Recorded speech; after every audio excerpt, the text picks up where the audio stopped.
तो अब एक्सरसाइज 8.2 का क्वेश्चन 4 है, जिसके अंदर द कॉस्ट ऑफ आर्टिकल दी हुई है पहला। तो लिख देते हैं cost of an articles are 50,500 rupees, वो दिया हुआ है। दूसरा 450 were spent on its repair, तो रिपेयर का खर्च दिया है। तो रिपेयर चार्ज है वही अपना क्या होगा, हमने आगे भी बोला था रिपेयर चार्ज वही अपना ओवरहेड चार्ज होगा। वो कितना है 450 रुपीज, बराबर है कि नहीं।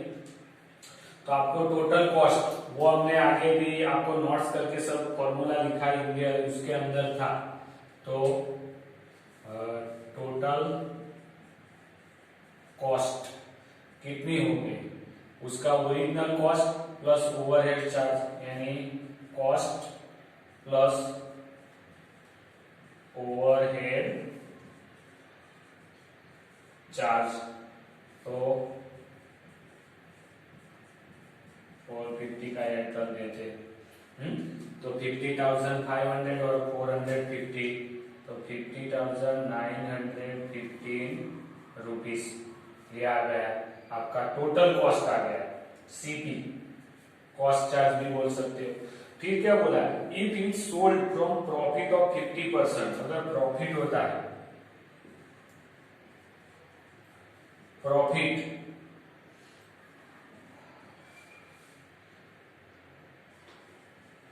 परसेंटेज इज इक्वल टू 50%, बराबर है।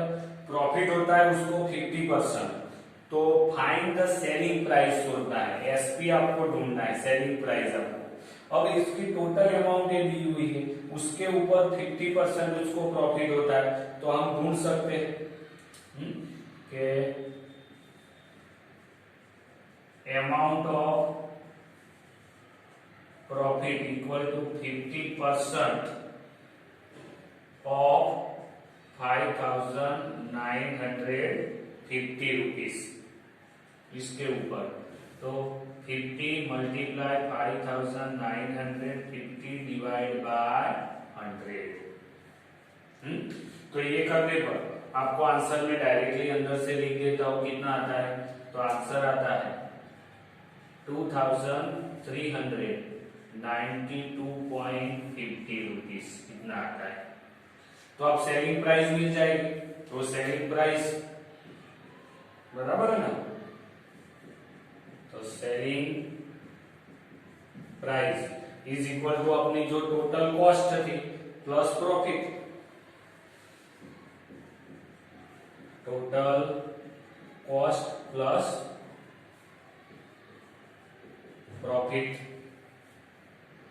तो टोटल कॉस्ट कितनी थी, तो 50,950 प्लस प्रॉफिट कितना हुआ 2,392.50, दोनों का एडिशन कर देते।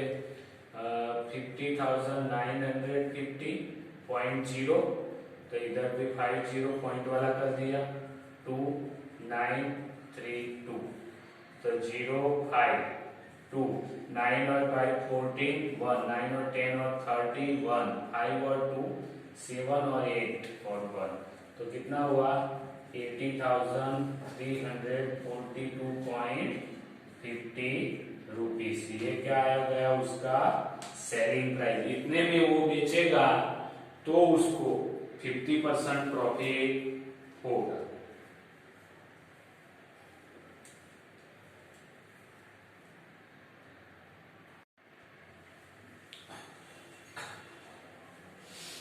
अब एक्सरसाइज 8.2 का क्वेश्चन 5 है, जिसके अंदर आपको बोला है कि VCR और TV brought for 8,000 rupees each, shopkeeper made a loss of 4% on VCR और प्रॉफिट ऑफ 8% ऑन टीवी।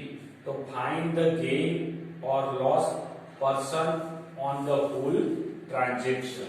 यानी वो वीसीआर जो मैंने अलग से दोनों को लिख दिया है, वो वीसीआर खरीदता है 8000 रुपीज में, टीवी भी खरीदता है तो 8000 रुपीज में, लेकिन वीसीआर के अंदर उसको लॉस होता है 4%, जबकि टीवी के अंदर प्रॉफिट हुआ है 8%। तो पहले तो व्हाट इज सेलिंग प्राइस क्या हो उसकी, तो एसपी आपको दोनों में ढूंढना है, दोनों को अलग अलग तरीके से ही आपको ढूंढना है। तो वीसीआर के लिए ये लॉस ऑफ 4% है, तो परसेंटेज लॉस ऑफ अमाउंट ढूंढ लेते हैं। तो लॉस ऑफ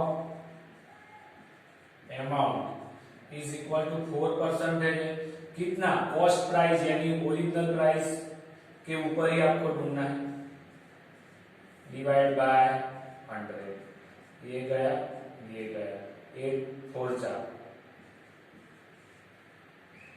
तो ये लॉस ऑफ अमाउंट आ गई। इस तरह से इधर भी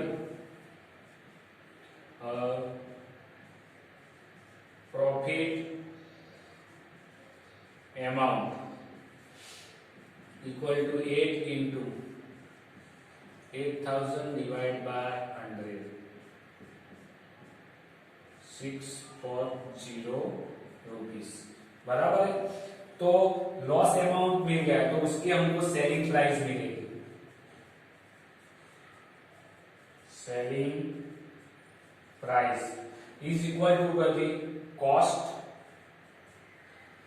माइनस लॉस अमाउंट। कॉस्ट कितना है 20,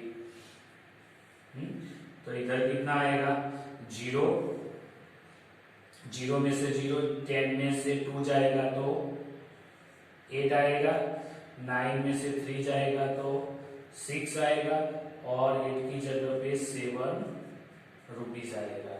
जबकि इधर selling price is equal to cost plus profit है। कॉस्ट कितना है 8000 प्लस प्रॉफिट कितना हुआ 640, तो 0 4 6 और 8 रुपीस, बराबर है। तो पहले तो टोटल कॉस्ट प्राइस अब ढूंढ लेते हैं दोनों की साथ में कंबाइन। तो total cost price VCR plus TV यानी 8000 प्लस 8000, तो कितनी आएगी 60,000 रुपीस, बराबर है ना कॉस्ट प्राइस। अब कॉस्ट प्राइस हमने ढूंढ ली, तो अब क्या करेंगे सेलिंग प्राइस भी ढूंढ लेते हैं दोनों की। तो इधर total selling price is equal to कितनी थी 7680 प्लस 8640, तो देखो 0 0 8 और 4 8 और 4 12, तो 2 आएगा 1, 6 और 6 12 और 1 13 का 3 1, 8 और 8 16 रुपीस, बराबर है। तो अब देखो सेलिंग प्राइस आ गई, कॉस्ट प्राइस आ गई। तो देखो कॉस्ट 60,000 थी, जबकि सेलिंग प्राइस 60,320 है, तो उसको क्या होगा लॉस या गेन, तो गेन ही होगा। और कितना वो भी लिख देते इधर। तो gain is equal to selling price minus cost price, ये टोटल दोनों ही टोटल है। तो कितनी आई 60,320 माइनस 60,000, तो आपको मिला 320 रुपीस। तो इतना वो गेन करेगा।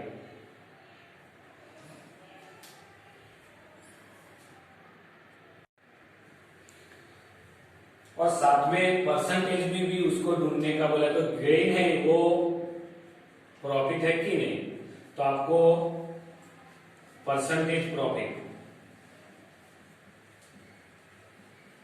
Percentage profit is equal to क्या है, प्रॉफिट अपॉन ओरिजिनल उसकी कॉस्ट प्राइस मल्टीप्लाई 100। प्रॉफिट कितना है 320 मल्टीप्लाई 100 और नीचे आएगा 8000। तो देखो ये 0 से ये गया, ये 0 से ये गया, ये 0 से ये गया, तो कितना बचा 8 4 जा और 8, सॉरी कॉस्ट प्राइस है वो 16 ले ली है ना, टोटल कॉस्ट प्राइस की बात है, 800 की बात नहीं करनी थी हमको, टोटल कॉस्ट प्राइस ले ली। तो प्रॉफिट तो था 320, कॉस्ट प्राइस तो 60,000 लेना है और ये 100 लेना है, तो 1 2 ये 3 गए, तो 16 2 जा 32, नीचे 16 गए, तो 2%। तो प्रॉफिट, परसेंटेज ऑफ प्रॉफिट या गेन कितना हुआ 2% आ गया।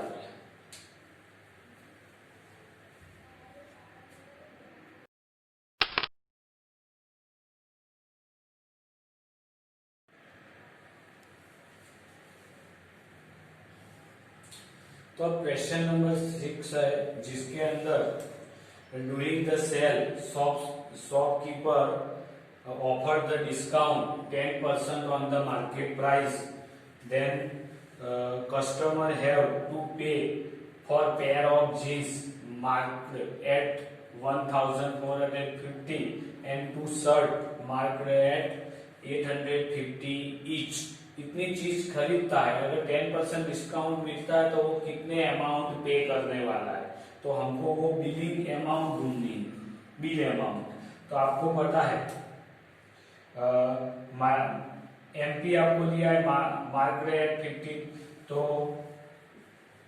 एमपी मार्केट प्राइस ऑफ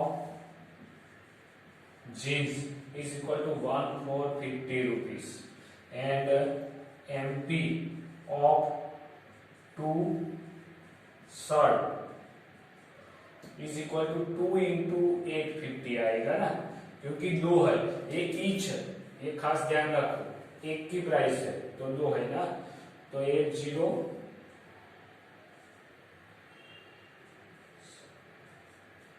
बराबर 1700 रुपीज। तो टोटल मार्केट प्राइस, तो total MP market price is equal to 1450 plus 1700, तो 0 5 7 और 4 11, तो 1 और 1 2 3 30, यानी 3115 रुपीस आ गया, 3150। ये टोटल एमपी है। अब discount 10% on the market price, MP के ऊपर, ये मार्केट प्राइस के ऊपर ही डिस्काउंट मिलता है, तो डिस्काउंट अमाउंट,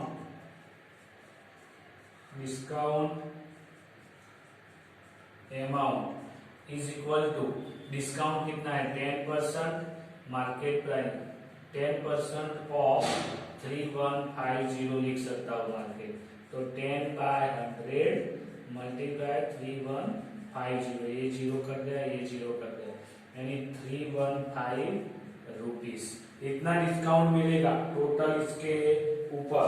तो बिलिंग अमाउंट कितनी हुई, bill amount is equal to, तो MP market price minus discount, तो मार्केट प्राइस कितनी है उसकी, टोटल मार्केट प्राइस, 3150 माइनस 315 बराबर है।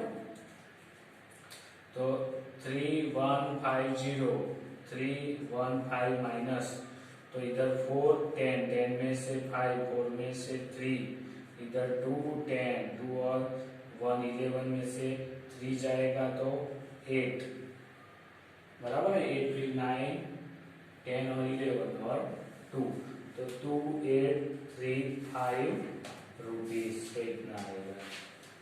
2835 रुपीज।